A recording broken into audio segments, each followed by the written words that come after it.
Would you please welcome Luke Hemsworth? Thanks for having me. Luke, it's lovely to see you in this movie. I'm used to you playing kind of a tough guy role, but you meant to make us cry in this. Did you try and make us cry? Because you made me cry. Look, usually I make people cry by accident, I think. What a lovely quality. Look, it was a big part of, saying yes to this film was this is a character who he's flawed, but ultimately he's incredibly in love with his son. And it's about making mistakes and pushing on and part of my journey as a father is knowing that, I'm not always doing things right, but that's okay as long as the love is there and you're protecting them and doing all that stuff. Which sometimes he doesn't, sometimes he does. But yeah, it's a beautiful journey, and Raz was so beautiful to work with. It's his first thing, and he's just this little sort of Heath Ledger, old soul. And we got on like a house on fire. We surfed together, and we hung out every day, and it was a great experience. He's an incredible actor. Yeah. And is it, it must be always great to work across from a great actor, but when they're so young, are you just spending the whole time saying, you are very good? Yes, I'm actually crying. It was a big part of the questions going in was this kid going to be able to pull it off? And it's a danger. He's never done anything before. I can't see what he's done. And so we spent 2 weeks before we started shooting the show, surfing together, going over the script, pulling it apart. And it was apparent very early that he had his head wrapped around it, and we were going to be okay. But the set sort of we had a great crew that we were able to get because of COVID, and they weren't working on anything else. And guys like Ben Knott, just incredible Australian talent in the crew side. But they created this wonderful sort of nest home for him to experiment and journey, and he really grew as an actor. And you see him. You see him grow up during the film. He's a man by the end of it, physically, mentally, in the film and in real life. So it was very cool to see that. But and it was just good to be around this crew that was able to nurture this young kid and to be part of that. Speaking of the crew, they were an Australian crew and it was filmed in Byron Bay. I have a house there. It's one of the most beautiful places in the world. Yeah. How good was it to be home back in Australia to film something?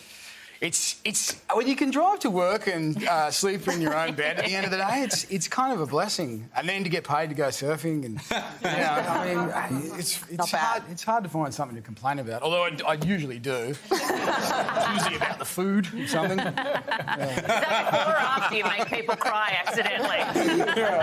Yeah. Where's my latte? Damn it?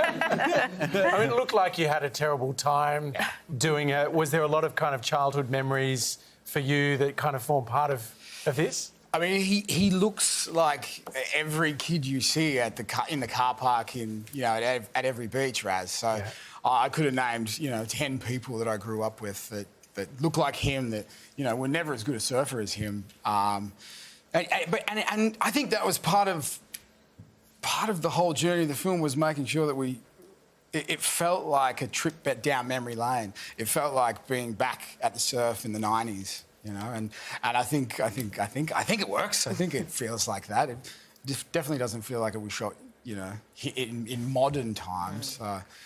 Look, I got more questions to ask, but I can't focus because your eyes are so beautiful.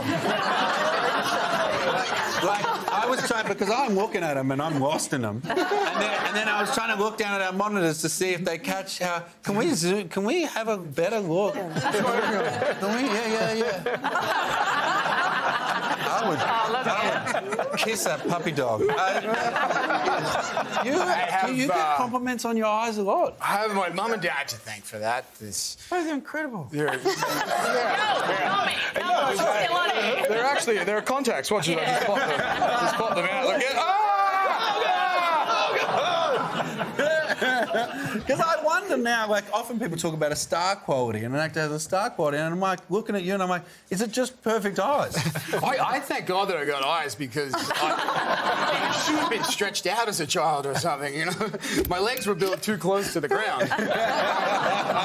My brothers were, you know, they're proportioned, right? I gotta wear jeans and chop the bottoms off them, the bottoms of my wetsuit. People don't realise, but you're standing up behind the desk now. I only have to buy shorts. I don't actually get buy pants. I want to talk to you about your brother. So in Thor, right, your scenes are so funny, and you basically get to take the piss out of your brother. Was that just the funnest thing to do? Yeah, I did it, and then I was like, am I sort of taking too much of the piss? Like, are you okay with this, Chris? He's yeah, you go for it. Because then I did this Old Spice thing as well, and we really rubbed it in there. But it's the greatest fun in the world. I get to wear his old sweaty costume, and I drip sweat into Matt Damon's mouth on that day, I think. See, even Matt Damon is looking at you like, those eyes are beautiful. I know. Shooting in Atlanta was about 1 million degrees, and they had these portable air conditioners which they just plug into your suit. But it's still... Oops, sorry, mate. Man, we're so excited for this. We love a great Australian movie. Bosch and Rocket hits cinemas August 18th. Would you please give it up one more time? Look, Hemsworth!